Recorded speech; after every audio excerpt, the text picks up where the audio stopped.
இயேசு உங்களை நேசிக்கிறார். பிரியமானவர்களே, இந்த நாளில் ஆண்டவர் நம்மளோடு பேசும்படியாய் வேதத்திலிருந்து 2 வசனங்களை கூட வாசித்து ஆண்டவர் நமக்கு கொடுக்கக்கூடிய வார்த்தைகளை நாம் கடைபிடிக்கக்கூடிய காரியங்களை பார்ப்போம். அது ஏசாயா தீர்க்கதரிசியின் புஸ்தகம் 62வது வசனம் 3-4 வசனங்கள் இப்படியாக சொல்லுகிறது. நீ கர்த்தருடைய கையில் அலங்காரமான கிரீடமும் உன் தேவனுடைய கரத்தில் ராஜ முடியுமாய் இருப்பாய்.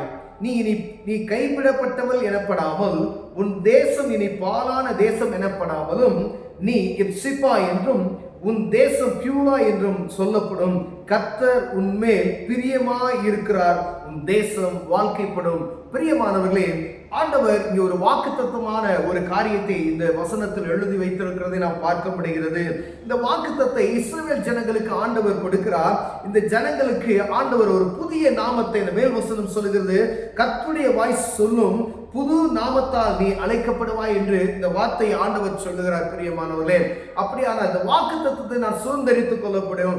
வாழ்க்கை முடிந்து போனப்பட்டது, கைவிடப்பட்டவர் என சொல்லப்படக்கூடிய ஒரு மனுஷனுக்கு ஆண்டவர் இனி பியூலா என்று அழைக்கப்படுவாய், எப்சிப்பா என்று அழைக்கப்படுவாய் என்று சொல்லி, மனவாட்டி என்று அழைக்கப்படுவாய் என்று, அதாவது ஒன்றுமே முடியாத ஒரு சூழ்நிலையில, தள்ளப்பட்டு இருக்கிற சூழ்நிலையில நீ வாழ்க்கைப்படாதவர் என்று சொல்லப்பட்ட ஒரு காரியத்தில் இருக்கக்கூடிய ஒரு மனுஷனை பார்த்து ஆண்டவர் சொல்லுகிறார், நீ புது வாழ்க்கைக்குள் பிரவேசிக்க போகிறாய். அவர் ஆண்டவர் சொல்றார், உன் தேசம் வாழ்க்கைப்படும், உன் குடும்பம் வாழ்க்கைப்படும், உன் வியாபாரம் வாழ்க்கைப்படும், உன்னுடைய பிசினஸ் வாழ்க்கைப்படும். நீ செய்யக்கூடிய காரியங்கள் ஒரு அற்புதமான காரியத்தை ஆண்டவர் எப்சிப்பா என்றும் பியூலா என்றும் ஆண்டவர் மாற்றுகிறார் என்று சொல்லப்படுகிறது. பிரியமானவர்களே, அப்படியானால் இந்த வாக்குத்தத்தத்தை சுதந்திரித்துக் கொள்வதற்கு நான் என்ன செய்ய வேண்டும் அப்படின்னா, நம்ம வேத புஸ்தகத்தை நாம் வாசிக்க வேண்டும். இந்த வாக்குத்தத்தத்தை மாற்றம் வாங்கி கொண்டு சும்மா இருப்போமே ஆனால் அது ஒரு பிரயோஜனம் இல்லை என்று வேதம் சொல்லுகிறது.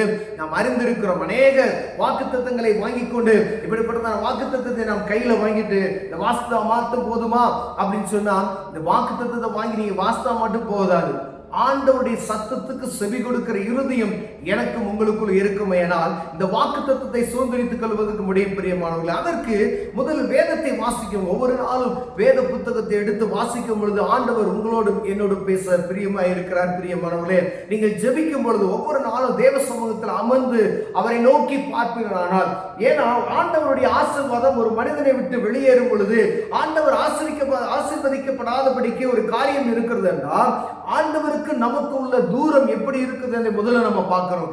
ஏதோ ஒரு தடை, ஏதோ ஒரு காரியம் எனக்குள்ளாய் காணப்படுகிறது, ஒரு குறைச்சல் உண்டாகிறது என்றால் முதல்ல நம்முடைய காரியத்தை, ஆவிக்குரிய வாழ்க்கையில காணப்படக்கூடிய குறைகளை நாம் கவனிக்கும்படியாக அழைக்கப்படுகிறோம். பிரியமானவர்களே, ஆண்டவர் வாக்குத்தத்தத்தை கொடுத்து விட்டார். ஆனால் வாக்குத்தத்தத்தை சுதந்திரித்துக் கொள்ளாமல் இருப்பதற்கு ஒரு காரியம் உண்டு.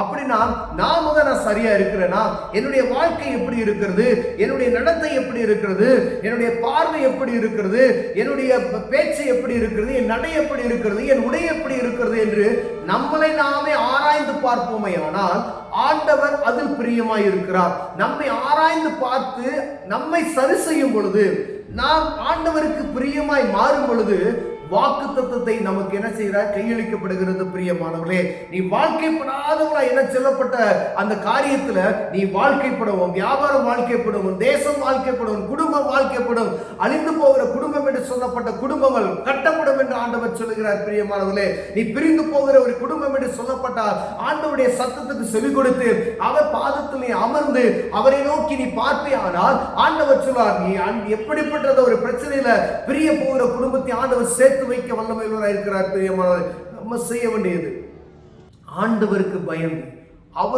அவருக்கு நம்ம பிரியமா இருக்கிறோமா என்று பார்க்கும்படியாய் ஆண்டவர் அழைக்கிறார். அவருடைய சத்தத்துக்கு செவி கொடுங்க. அநேக பிரச்சனைகள் குடும்பத்துல பயங்கரமான பிரச்சனைகள், ஆனா தேவ சுகத்துக்கு நம்ம கடந்து செல்ல முடியாது, அதற்கு நேரம் இருக்காது. நம்ம இங்க போராடக்கூடிய நேரங்கள்ல நீங்க தேவனுக்காய், ஆண்டவருக்காய் நீங்க கொடுக்கக்கூடிய நேரம் எவ்வளவு என்பதை பார்க்க முடியாது. போய் முழங்கால்களை முடக்குவதற்கு நம்மளால முடியாது. ஏன்னா சத்ரு நம்மை என்ன செய்வனா, தேவ சமூகத்துக்கு போக முடியாதபடிக்கு பிரச்சனைகளை நமக்கு முன்பாய் காண்பித்து பயன்படுத்தி நம்மை வைத்திருக்கிறது நான் பார்க்க முடிகிறது. பிரியமானவர்களே, நேரத்தை ஒதுக்கி எழுந்து தேவ சமூகத்துல காத்திருந்து புது பலனை பெற்றுக்கொண்டு கழுகளை போல சட்டைகள் அடித்து உயர பறக்க தேவன் உதவி செய்யும்படியாய் தேவ சமூகத்தை நாடி தேடுகளை காணப்படும். பிரியமானவர்களே, நம்ம கவனமா இருக்கணும், எச்சரிக்கையா இருக்கணும். வாக்குத்தத்தத்தை ஏன் சுதந்திரித்துக் கொள்ள முடியல அப்படின்னு சொன்னா, வாக்குத்தத்தத்தை வாங்கின நான் ஏன் சுதந்திரித்துக் கொள்ள முடியல அப்படின்னு சொன்னா, நம்முடைய ஆவிக்குரிய வாழ்க்கை சரியா இருக்கிறதை பார்க்கும்படியாய் ஆண்டவர் ஒரு விஷயம் உங்களையும் என்னை ஞாபகப்படுத்துகிறார். பிரியமானவர்களே, ஒரு காரியம் வருது, ஒரு தடை இருக்கு, ஏதோ ஒரு காரியம், உடனே அந்த காரணமா மற்ற எல்லா காரியத்தையும் பார்ப்போம். எனக்கும் தெய்வத்துக்கும் உள்ள தொடர்பு எப்படி இருக்குது என்று பார்க்கும்படி ஆண்டவர் விரும்புகிறார். நீ ஆண்டவர் ஆசீர்வதிக்கிறவராய் இருக்கிறார், ஆண்டவர் ஆசீர்வதிப்பார், ஆண்டவர் ஆசீர்வதித்துக் கொண்டே இருப்பார். உங்க ஆசீர்வாதத்துல தடை இருக்கிறது, ஏதோ ஒரு பலவீனம் வந்திருக்கிறது, என்னுடைய ஆவிக்குரிய வாழ்க்கையை நான் சரியா நடத்துகிறேனா என்று பார்க்கும்படியாய் பாருங்க. நம்முடைய ஆசீர்வாதத்தை அனுதினம் நம்ம பார்க்கிறோம். தொடர்ந்து எந்த ஒரு காரியம் இல்லை அப்படின்னு சொன்னா, நார்மலா நம்ம போயிட்டே இருந்தோம்னு சொன்னா நம்மளை பிடிக்க முடியாது. அப்ப நம்ம நம்ம நம்ம என்ன வேணாலும் செய்யலாம், எப்படி வேணாலும் வாழ்ந்துக்கலாம் அப்படின்றது கிடையாது. ஆண்டவருடைய பிள்ளைகள் இப்படிதான் இருக்கணும்னு சொல்லி ஆண்டவர் வைத்திருக்கிறார். சில நேரங்கள்ல அப்படி மாறும் பொழுது, சில நேரங்களில் நம்மளை அறியாமை தடமாறும் பொழுது ஆண்டவர் கரத்தை வைப்பார். பிரியமான, அப்ப ஆசீர்வாதத்தை நாம் சுதந்திரித்துக் கொள்ளாதபடிக்கு ஒரு தடை உண்டாகும். அடுத்த ஆண்டவர் சொல்லுவார், உன் வாழ்க்கை சரிப்படணும்னு சொன்னா, இந்த வாக்குத்தத்தத்தை நீ சுதந்திரித்துக் கொள்ளணும்னு சொன்னா, ஆண்டவர் சமூகத்தில் நம்ம சரியா இருக்கிறோமா என்று பார்க்கும்படி ஆண்டவர் விரும்புகிறார். கர்த்தர் நம்மை ஆசீர்வதிக்க வல்லமையில இருக்கிறார். பிரியமானவர்களே, ஆவிக்குரிய வாழ்க்கையை ஒவ்வொரு நாளும் காலை மாலை தேவ சமூகத்தில் அமர்ந்து, ஆண்டவரே நான் என்ன செய்யணும், நான் சரியா இருக்கிறேன், ஆவிக்குரிய வாழ்க்கை சரியான ஓட்டத்தில் இருக்கிறதா, வேத வாசிப்பு சரியா இருக்கிறதா, ஜெபம் சரியா இருக்கிறதா, என்னுடைய வாழ்க்கை நடைமுறை சரியா இருக்கிறதா பார்க்கும்படியா ஆண்டவர் உங்களோடு என்னோடு பேசுகிறார். பிரியமானவர்களே, இதுல குறைச்சல்களாய் காணப்பட்டமையானால் ஆண்டவரை நோக்கி பார்ப்போம், அற்புதம் செய்வார். இந்த வாக்குத்தத்தத்தை ஆண்டவர் சுதந்திரித்துக் கொள்ள ஆண்டவர் கிருபை செய்வார். கண்களை மூடுவோம், ஜெபம் செய்வோம். அன்பின் தகப்பனின் அருமையான நாளுக்காய் ஸ்தோத்திரம்.